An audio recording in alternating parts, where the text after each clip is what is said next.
Hey there and welcome. Look, if you're in research, you know exactly what I'm talking about. That journey from a brilliant idea to an actual published study can feel like you're lost in a maze, right? Well, in this explainer, we're going to hand you the map. We are going to break down the entire process, from that very first spark all the way to getting the funding you need to make it real.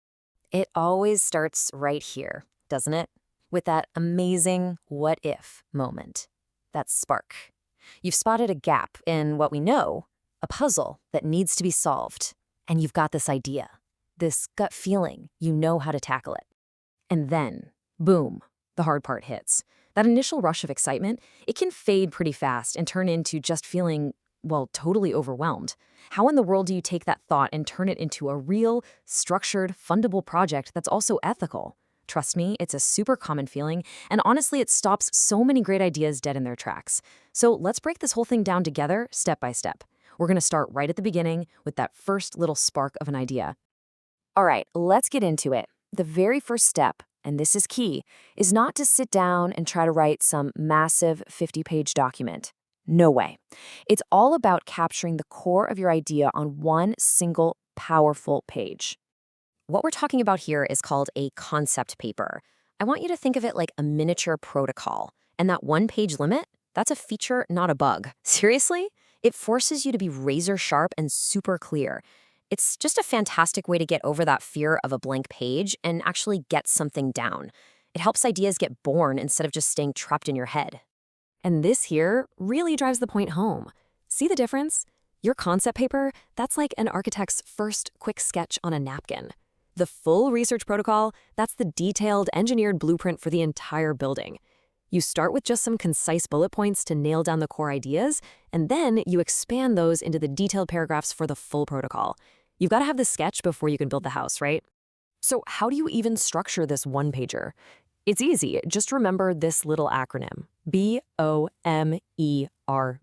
Say it with me. BOMERB. It stands for background, objectives, methods, expected benefits, references, and budget. It's basically a foolproof roadmap to make sure you hit all the essentials right from the get-go. Okay, so you've got your concept paper, your sketch is solid. Now it's time to expand that into the full architectural plan for your study. We're talking about the research protocol. Now, listen up. I want you to look at this quote on the screen.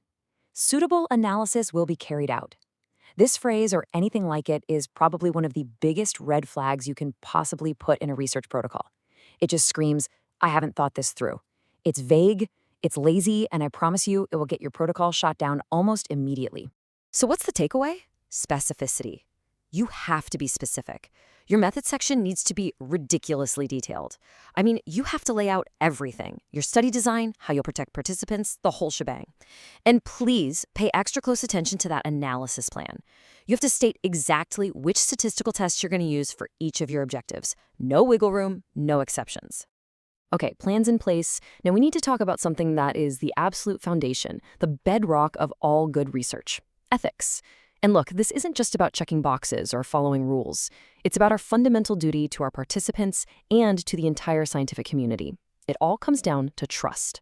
Now, two of the worst things you can ever do in research are fabrication and falsification. Let's be really clear. Fabrication is literally just making up data, pretending you did the study. Falsification is when you take the data you do have and you manipulate it, you change it to get the results you want. Both of these are a complete betrayal of public trust. And yeah, they will end your career, period. This brings us to something that trips a lot of people up: authorship. So who actually gets their name on the paper? Well, the International Committee of Medical Journal Editors, the ICMG, lays it out with 4 pillars. You can't just meet one or two. To be an author, you have to have made a substantial contribution to the idea or the data, and you have to have helped write or revise it, and you have to give the final stamp of approval, and you have to agree to be accountable for the whole thing. It is not a gift. You must meet all 4 criteria. All right, you've done the work, you've navigated the ethics, now it's time to share what you found. And the best way to think about writing a scientific paper is to think of yourself as a storyteller, because that's what you're doing. You're telling the story of your research, and every good story needs a structure. And in science, our story structure is IMRD. It's a really logical flow that basically answers 4 simple questions. Introduction, why did you even start this?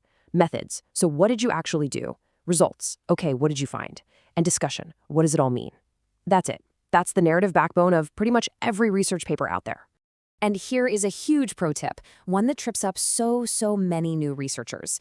Your results section is for facts, only facts. You just present your findings, cleanly, objectively. That is it. No interpreting, no commenting on what you think it means. You save all that juicy stuff for the next part. And that next part, the discussion, well, that's where you do the real intellectual heavy lifting. A really powerful discussion has this kind of 7-step flow. You summarize your key findings, you interpret them, you see how they stack up against what's already out there, you talk about your study's strengths, and, this is super important, you're honest about its limitations.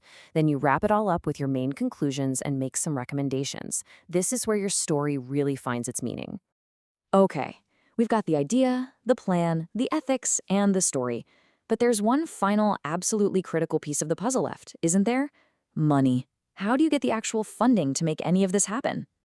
When you're putting together a grant proposal, your budget is under a microscope.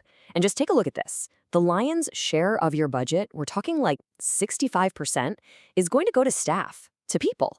And that is exactly why you need an ironclad justification for every single person on your team, what their role is, and how much of their time you need. So, how do you boost your chances of actually getting that funding? Well, it's not magic. It's about being smart and strategic. First, read the funding call. I mean, thoroughly.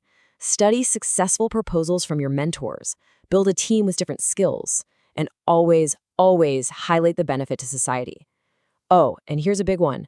Show that your own institution is kicking in resources, even if it's stuff that doesn't cost money.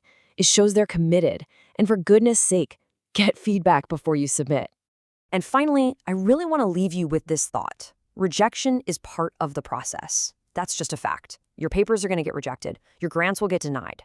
It is not a sign that you failed. It's just normal. It's part of the game. I guarantee you, every successful researcher you admire has a huge pile of rejection letters somewhere. The whole key is to learn from them, dust yourself off, and just keep going. So there you have it. You have the map. You know how to get from that first little one-page concept all the way to a funded project. You've got the tools to take that brilliant idea of yours and turn it into something real, something that could actually make a difference. So the only question left, and it's the best one, is what story will your research tell?